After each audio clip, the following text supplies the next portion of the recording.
abdicates today after 52 years on the throne. Her eldest son, Frederick, and his Australian wife, Mary, will be proclaimed as King and Queen this afternoon. Well, this is the scene live in Copenhagen, and you can see there outside the Royal Palace that there are people already gathering ahead of this event. Now, unlike, say, for example, what happened in Britain when King Charles was coronated, there was a huge ceremony. Well, the Danish constitution means that there won't be a coronation ceremony. In fact, what will happen is the king will be proclaimed by the Prime Minister from the balcony of the Royal Palace. Well, I want to bring in royal expert and founder of the Crown Chronicles, Victoria Howard, who can talk to us about this. I wanted to start off with the fact that the Queen once said it was a job for life, but then there was this sudden announcement in her New Year message that shocked the whole of Denmark that she was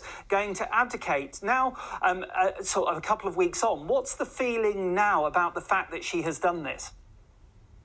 I think many people recognise that her health is declining. You know, last year she had a back operation, and although it seemed to go well, it's not the only thing that's been plaguing her in terms of her health in recent years.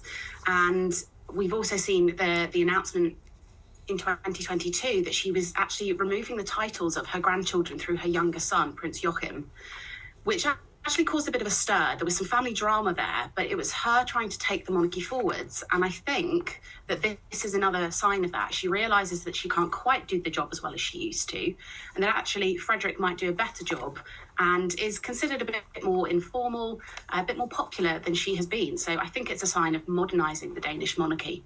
He is popular, but I was seeing some opinion polls say that the new Queen, his wife, is even more popular than he is.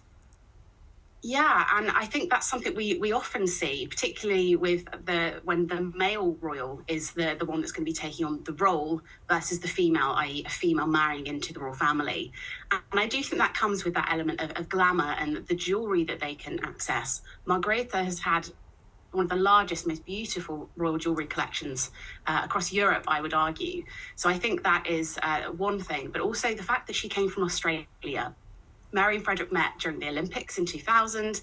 She had no idea who he was, and it was just this very organic relationship that developed. And for many people, they see them as an informal couple. They used to cycle their children to school through the centre of Copenhagen.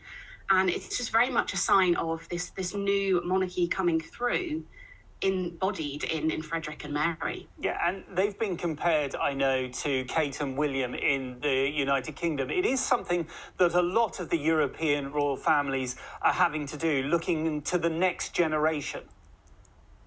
Absolutely, and I think we do see some comparisons here between not only William and Catherine with Frederick and Mary, but also with Charles and Camilla. You know, Charles had been waiting for a very long time to take on his role as king, and it was something that he was committed to. He really, really wanted to take on this job. He had trained for it for 70 years while his mother was on the throne. Frederick had a similar upbringing in that he was, sent off to private schools. He was a bit more distant from his parents, but he very much was less comfortable with that, which I think we can draw the comparison with William. He's accepted this as his kind of fate, but not really keen on the job, but will do it with the support of his wife, which is something Frederick has referenced in the past. And interestingly, I mentioned at the beginning, there isn't a big coronation service, or it's quite simple in the way they do it in Denmark. Absolutely. And I think looking from the UK, many viewers might be a little bit underwhelmed by that. The UK is actually the only royal family in Europe that still uses their crown jewels in coronations. And so for them to have just the proclamation on the balcony from the Prime Minister is quite unusual. But I think this is that stepping towards not being such an ostentatious monarchy as they've done for a number of decades, and reinforcing that they can be part of society and reflective of what's going on today without going over the top, i.e. with a coronation ceremony.